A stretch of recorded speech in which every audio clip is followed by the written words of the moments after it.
अरे का करत है मम्मा? खटिवा तुड़बू का? खटिवा तुड़त ना है, खटमल भरा है वह निकारत है। रतिया के सोए नहीं मिलते, इतना काटत हिन। यही मारे घमम निकाल के खटिवा पीटत है, कुल खटमलवे निकल गई हैं। खटिवा में से खटमलवे निकली हैं कि ना निकली हैं पता नहीं, लेकिन खटिवा जरूर टूट जाई। कहा था अम्मा भदेलिया चूहे लाग, कैसे खनवा बनी? ले सवेरे सवेरे एक खर्चा बढ़ाए दियो ना, कैसे भदेलिया चूहे लाग? उ भदेलिया ली है कितना दिन भाई, तुम्हें कुछ याद बा? मझिलकी के बियाहवा के पहले कहे भदेलिया, और कितना दिन चलेबू? मझिलकी के बियाहवा के 3 साल हो गए, अब भदेलिया ओकरे पहले कहे 3 साल चल गए। भदेलिया कौनो कम है? उठा उठा के भदेलिया पटकबूत चुई नहीं। हमरे सास के हाथ के भदेली रहा 20 साल तक हम चलाए है, और तोहरे लोग 3 साल भदेलिया नहीं चलाए पायू। तोहरे लोग का घर चलेबू? अम्मा खनवा बनी कि नहीं? काहे नहीं बनी? नहीं बनी तो खाए का हो जाई का? सतुआ फाँक के रहबू? तब जाओ एक ठो नई भदेली लेके आओ, नहीं तो खनवा के में बनी। और हम तो कहा थे अम्मा भदेली लेवे के रहा दे, एक ठो कुकर ले लो, खनवा जल्दी बन जाई। अपने आदतिया से तो बाज अबू ना, ओहू के उठा उठा पटकबू 2 महीना में चुए लगी, तो को कहबू अम्मा कुकर वो चुए लाग। अब चली नया कुकर लावे।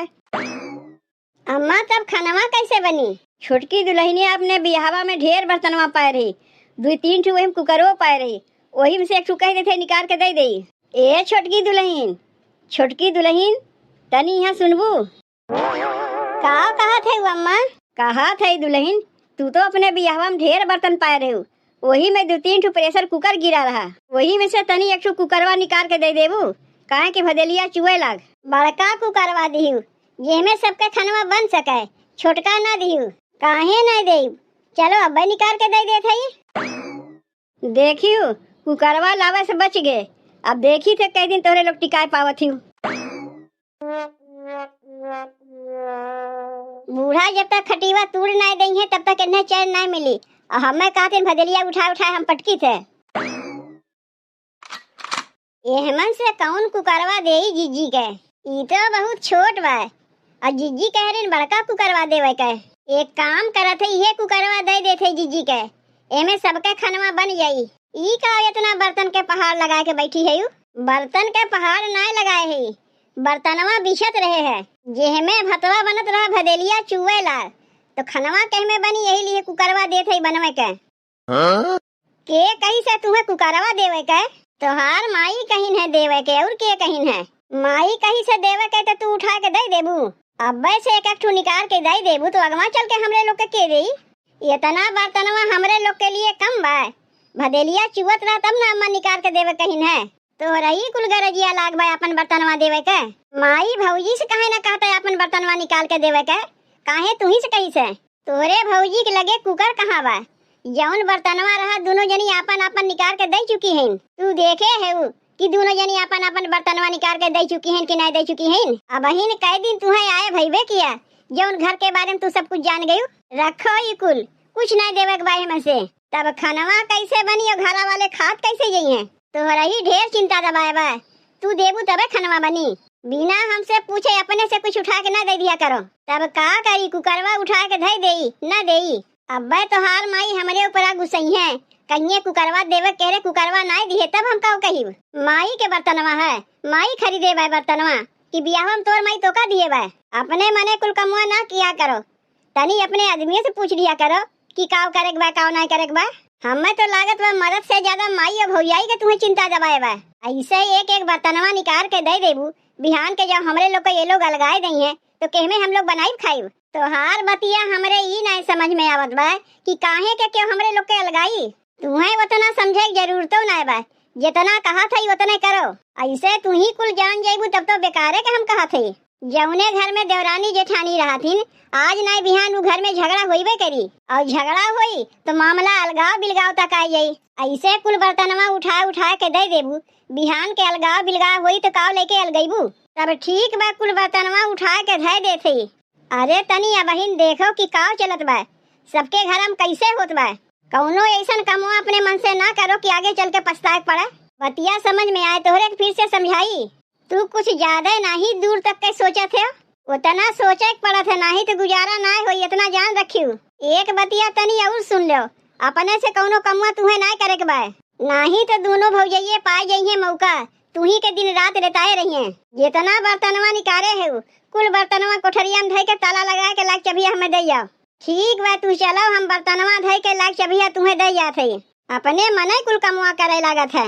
अरे मरद बा, मरद से पूछ लो, बिना हमसे पूछे अपने मने उठा कुल दे लागिन। बताओ बहनी, अपने छोटके देवरवा के कितना सीधवा समझत रहे हम। जब उनके बियाह शादी ना भरा, जितना उनके कुल कपड़ा लत्ता रहत रहा हम ही धोवत रहे हैं। और आज जब उनके बियाह शादी हो गए तो अपने मेहरारू कितना सिखाए पढ़ाई दिए हैं, इतना सिखाए पढ़ाई दिए हैं कि हमारे एक सड़ियों सुनाई धोता है। बताओ छोटकी से कितना कह के आए रहे कि हम सड़िया उतारे है, तनी हमार सड़िया धोए दिए, लेकिन ना ही खाली अपन साड़ी अपने मर्द के कपड़ा धोए दीस, हमार सड़िया वैसे कैसे छोड़ दीस। लेकिन ई कुल आदत न हम रही में बाय न जिजिए में बाय। अरे जैसे अपन सड़िया धोवत रही, अपने मर्द के कपड़वा धोवत रही, वैसे हमरहु सड़िया दुई हाथ मार दिए होते, धोए दिए होते, तो का ओकर हथवा कोनो खिया जात रहा है। लेकिन नाही काहे के धोइबे करी। अब अहिने ई हालत बा तो आगे चल के कैसन करी भगवाने जनी है। रुको ना, तनी चौरा बीन पछोल ली, तब वही लगे चल के बूढ़ा से कुल बतिया बतावत है ना। कहाँ रह गई जिज्जी, भतवा कह में बनी। चौरा तो बीन पछोड़ देत है, लेकिन बनी कह में, भदेलिया तो चुवत बा। जिज्जी, ए जिज्जी, अरे का भाई, अम्मा से दूसर भदेलिया मांग के लेके आयु। अरे आराम से आओ जिज्जी, आराम से, दौड़ के आवे के ना कहा थी। का भाई जिज्जी, दूसर भदेलिया मांग के लेके आयु अम्मा से। कब खानवा बनी, चौरा तो बीन पछोड़ के धई दिए है। मझिलकी लागत बा आज घर में खाना पीना कुछ ना बनी। ऊ कहाँ है के जिज्जी? ऊ ये है मारे कि अम्मा से गए रहे, कहा कि अम्मा हो भदेलिया चुवत बा, दूसर एक भदेली ला दो। तब अम्मा कहीं छोटकी के बियाहवा में तो ढेर बर्तनवा गिरा बा, छोटकी से कह के एक बर्तनवा हमन से दिया दे। कौन जरूरत बा बहरे से खरीदे के, जब घर ही में बर्तनवा बा। तब का भाई दीस छोटकी गए तो रही छोटकी देवे के लिए, लेकिन देवरवा देवे के मना कह दीस। अपने कनवा से कुल बतिया सुन के हम आवत है, कहा तो इन कुल बर्तनवा कोठरिया में धइ के तलवा मार के चबिया लाख हमें दे दो। जौने देवरवा हम लोग इतना सीधा समझत रहे, वो तो बहुत ही चालाक निकला। जिज्जी तब खानवा कैसे बनी? यही मारे न कहा थे मझिलकी कि आज खाना पीना बनवे के रहा दे। काहे खाना पीना बनवे के रहा दे? कैसे बनी? तू छोटकी से कह रहे हो कुकर देवे के, ऊ देवे ना कि तो कैसे बनी खाना पीना?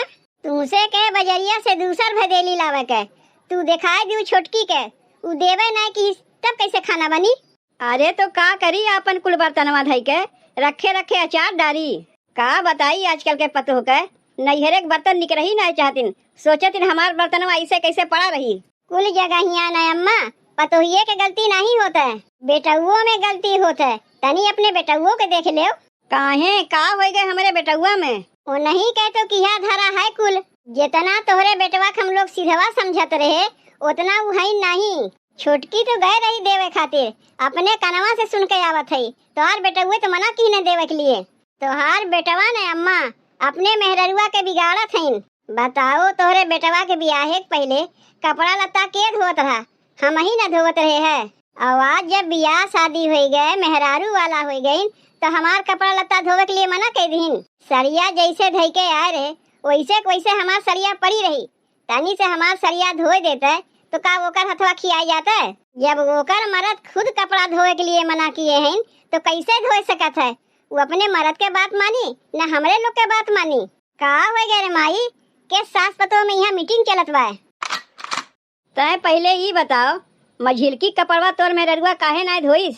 जब तक तोर बियाहवा ना भय रहा तो तोर दोनों भौजाइये ना तोर कपड़वा धोवत रही है। और आज जब तोर बियाह शादी हो गए, मेहरारू वाला हो गए, तो तोर मेहररुआ मझिलकी पतोहिया सरिया काहे ना धोइस? ई तो हमार मेहररुआ बहुत खराब काम किस, हमरे भौजाई कपड़ा ना धोइसु, डांट ना सकी रहे है हमरे मेहररुआ के। अब इहो कुल बतिया ते माई आए के हमसे कहबे। अरे मेहरारू मेहरारू आपस में समझ ले जाओ, मर्दे के काने तक तो वही के नहीं चाहिए। तब कुल गलती तोरे मेहररुए में बा। बर्तनवा देवे काहे मना कह दी अपने मेहररुआ से? के बर्तनवा देवे से मना कह दी माई? तू और के उतना नारी ना बनो, कुल बतिया अपने कनवा से सुन के आवत है। तू तो गजब के भौजाई बाटू, हमें कुछ पता ही नहीं। माई बेटवा में झगड़ा लगावत है, जिज्जी झगड़ा लगावत है। बियाहवा पहले तोरे ये भौजाइये ठीक रहीन, और जब तोहार बियाहवा हो गए मेहरारू आ गए तो ये भौजाइये खराब हो गईन।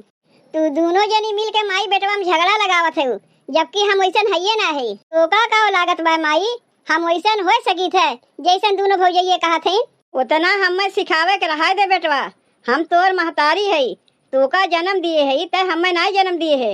अगर तोरे मेहररुआ के बर्तनवा देवे के ना मना रहा तो ही लगे कह सकत रही अम्मा हो अपन बर्तनवा हम ना देब। वहाँ हमसे कह के गए बर्तनवा लायक हम दे थे और जाके कोठरिया में ताला लगाई दीस। जौने कोठरिया में बर्तनवा रखा बा देख लो, कोठरिया के चबिया नहीं के लगा बा। हमरे कोठरिया के चबिया हमरे लगाना रही का तोरे लोग के लगा रही। का करीब तोरे कोठरिया के चबिया हम लोग लेके तब का ताक झाग लगाए है। चबिया केकरे लगाबा केकरे लगाना है बा। जौन तू अपने मेहररुआ के बर्तनवा देवे से मना कर दियो, जीजी ओकर बतिया कहा थे आपन आपन बर्तनवा निकाले जाओ। का हमरे बर्तनवा में नजर गड़ाए है। जौन हमरे लोग के बर्तनवा रहा कुल आपन आपन तो हम लोग निकाल दिए, अब का रह गए हमरे लोग के लगे। नहीं बा तो जाके दूसर खरीद ले, लेकिन हमें अपन बर्तनवा ना दे। आखिर सही बतिया भक्त से मुँह से निकली है तही देवे से मना किए है।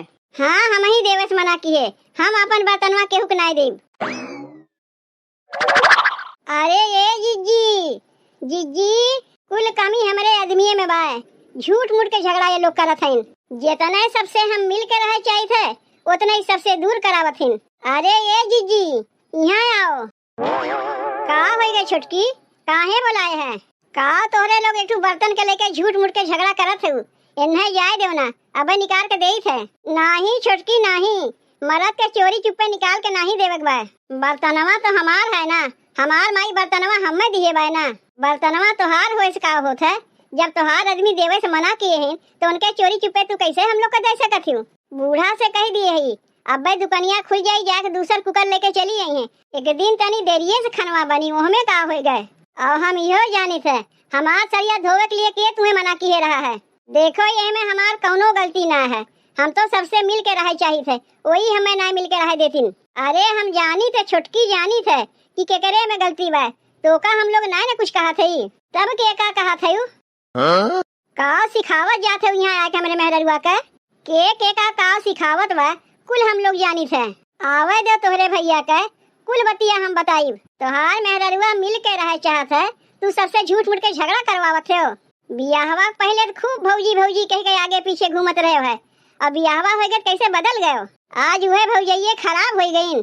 हम केहू के खराब ना कहत रहे, लेकिन जब देखे तू हमारे मेहरारू के फुसलावत है तब तो हम खराब कहबे करी। एक ठू बर्तनवा का देवे पड़ गए कि तोहरे मेहरारू हम लोग फुसलावत है, और जब हम लोग अपन अपन बर्तनवा निकाल के दिए तब तो वही में खाद बड़ा बढ़िया लगतू है।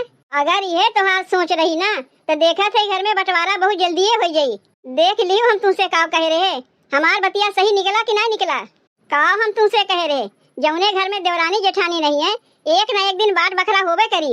यह सुन ले अपने कनवे से, अब ही नाच के बिहान ना भय तोहरई चलते तो कुल होत बा। बर्तनवा हमार माई हमें दिए रही न तुम्हें दिए रही, हम अपन बर्तनवा चाहे केहू दे चाहे रखी, तुमसे का मतलब है?